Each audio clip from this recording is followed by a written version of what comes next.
Second দিন সকালবেলা খাওয়া দাওয়া স্নান সমস্ত কিছু সেরে আমরা ওই 8টা নাগাদ হোটেল থেকে বেরিয়েছিলাম সবাই মিলে মনসা মন্দির আর চণ্ডী মন্দির দেখবার উদ্দেশ্যে, মানে যেগুলোকে ওখানে মনসা পাহাড় চণ্ডী পাহাড় বলেই সবাই আর কি জানে। তো আমরা অটো করে যাচ্ছিলাম। তো যাওয়ার পথে এরকম অনেক লক গেট পড়েছিল, যেহেতু মানে হরিদ্বারের মতন জায়গায় জলের স্রোত প্রচুর, তো সে কারণেই হয়তো অনেক লক গেট ছিল।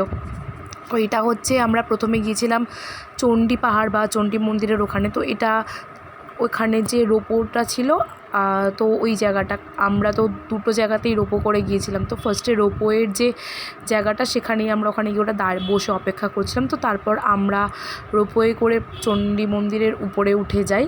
আর এটা হচ্ছে সেখান থেকে যে ভিউটা ছিল, সেই ভিউটা জাস্ট অসাধারণ ছিল। নিচ থেকে পাহাড়গুলো দেখতে খুব সুন্দর লাগছিল। আর তারপর আমরা আস্তে আস্তে লাইন দিয়ে এখানে এই যে চণ্ডী মাতার মন্দিরে পুজো দিই। সবার প্রথমে আমরা ওখানে অঞ্জনী মাতার একটা মন্দির ছিল, তো সেখানে অঞ্জনী মাতার মন্দিরে আগে পুজো দিই। তারপর কালভৈরব দেবী ছিল, তারও পুজো দিই। দেবার পরে আমরা চণ্ডী মাতার পুজো দিই। তো চণ্ডী মাতা পুজো দেওয়া হয়ে যাওয়ার পরে আবার আমরা ওই একই অটো করে মনসা মন্দির বা ওই মনসা পাহাড় যে আছে সেই দিকে উদ্দেশ্যে রওনা দিই। তো রাস্তা দিয়ে যেতে যেতে এরকম পাহাড়টা দেখতে দেখতে যাচ্ছিলাম, বেশ ভালো লাগছিল।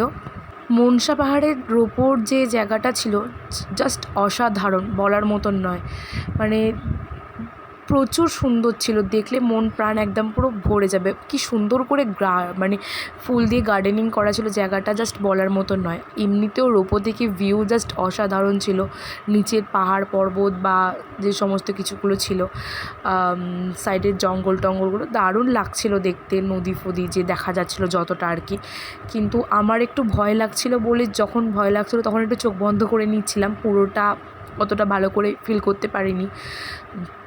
আবার যখন ভালো লাগছিলো তখন চোখ খুলে দেখছিলাম। তো এভাবেই আমি রোপোটা এনজয় করেছি। আর তোমাদের সাথে মনসা পাহাড়ের রোপোর যে জায়গাটা ছিল সেটা শেয়ার করছি। দেখো জাস্ট অসাধারণ, মানে কি সুন্দর করে পাহাড়ে যেরকম ধাপ চাষ করা হয় সেরকমভাবে ধাপ কেটে কেটে কি সুন্দর ফুল দিয়ে গার্ডেনিং করেছে জায়গাটা। প্রচুর মানে পরিচর্যা করা হয়, এটা দেখেই বোঝা যাচ্ছে। নাহলে এত সুন্দর করে জিনিসটাকে কখনোই ধরে রাখা সম্ভব নয়, প্রচুর যত্ন নেওয়া হয়। তো আমরা এইভাবে রোপো করে মনসা পাহাড়ে পৌঁছে যাই। তো সেখানে আমরা গিয়ে পৌঁছে মনসা মাতার যে মন্দির আছে সেই মন্দিরে আমরা পুজো দিই।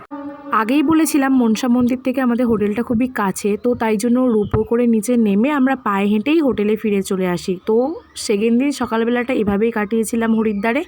এছাড়া সেকেন্ড দিনকে বিকালে টুকটাক মার্কেটিং করে আমরা দিনটা কাটিয়েছিলাম। তো এই ভিডিওটা আজকে এখানেই শেষ করলাম।